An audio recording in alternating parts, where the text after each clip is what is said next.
Hello everyone, welcome to my channel. आज चाहिँ म तपाईँहरूको अगाडि आलु मस्यौराको रेसिपी लिएर आएको छु। एकदम सजिलो, छिटो पाक्ने। यो चाहिँ कुकरमा हामी चाहिँ एउटा कुकर लिन्छौँ है।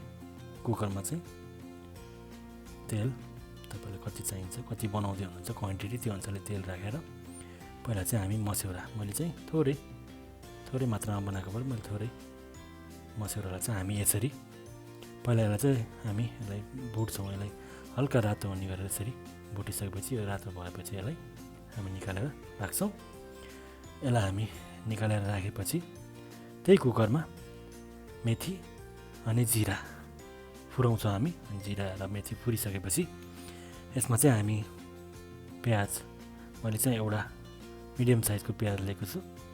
प्याजलाई चाहिँ हामी यसरी चलाउँदै राम्ररी पकाउँदै भुट्दै जान्छौँ। अनि यो प्याज हल्का ब्राउन जस्तो भइसकेपछि यसमा चाहिँ अदुवा लसुनको पेस्ट राखेर फेरि हामी एकछिनलाई यसलाई पकाउँछौँ। त्यसपछि आलु चाहिँ मैले यहाँ 3टा मिडियम साइजको आलु लिएको छु। 3 देखि 4वटा जस्तो मिडियम साइजको आलुलाई लिएर यसरी काटेर हामी चाहिँ अब यसमा चाहिँ यसलाई फेरि चलाउँछौँ। हामी यसरी चलाउँछौँ, यसलाई एकछिनसम्म पकाउँछौँ। र यो एकछिन आलु यसो पाके चाहिँ भएपछि फेरि यसमा हामीले जिरा धनियाँको धुलो र बेसार राखेर फेरि एकछिनलाई यसलाई पकाउनलाई छोडिदिन्छौँ। त्यसपछि यो हल्का मसला पनि पाके चाहिँ भएपछि यसमा चाहिँ म चाहिँ के गर्छु भन्दा टमाटर चाहिँ मैले यहाँ सानो साइजको 3टा लिएर फेरि नुन राखेर, नुनले चाहिँ मजाले टमाटरलाई गलाउँछ।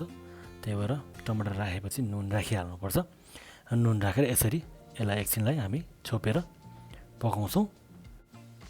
र हाम्रो हेर्नु त एकछिनपछि यो टमाटर पनि हल्का पाके चाहिँ भएर आयो।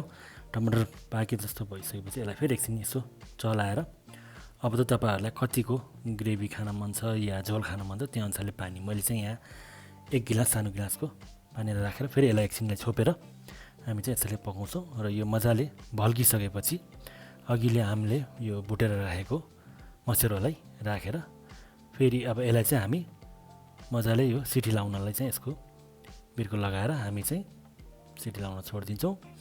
यो चाहिँ हामीले 1 देखि 2 सिटीसम्म लगाएका छौँ। अनि डिपेन्डिङ अन कति पकाउँदै हुनुहुन्छ त्यसमा भर पर्छ होइन। सो थोरै पकाउँदा 1 देखि 2, त्यो अनुसारले 2 देखि 3सम्म लाउँदा अझै आलु पनि मजाले पाक्छ। सो हेर्नु त 2 देखि 3 सिटी लगाएँ मैले चाहिँ फाइन। पछि लगाएपछि हेर्नु त यो कस्तो मजाले हाम्रो पाकेर आएको छ। अनि यो पाकिसकेपछि आलुलाई चाहिँ यसरी हल्का म्याच गर्नुपर्छ। यो हल्का म्याच गरेपछि अझै ग्रेभी हुन्छ नि यसको, अलिक ग्रेभी भयो भने मिठो लाग्छ। मलाई चाहिँ त्यसरी एकदम मनपर्छ।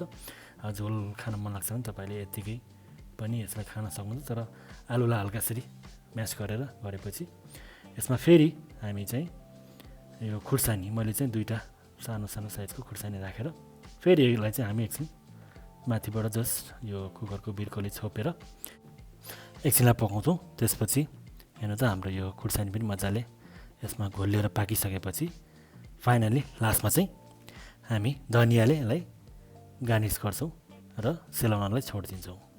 र हाम्रो यो फाइनल्ली हाम्रो मस्यौरा आलुको तरकारी यसरी रेडी हुन्छ। र अब हामी यसलाई चाहिँ एउटा बाउलमा खनाउँछौँ। तपाईँहरू पनि यो रेसिपी फलो गरेर आफ्नो परिवारसँग बनाएर खान सक्नुहुन्छ। साह्रै नै मिठो हुन्छ।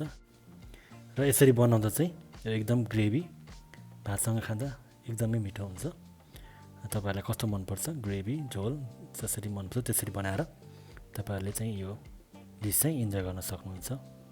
यस्तै कन्टेन्टहरूको लागि चाहिँ च्यानललाई सब्सक्राइब गर्न नबिर्सिनु होला।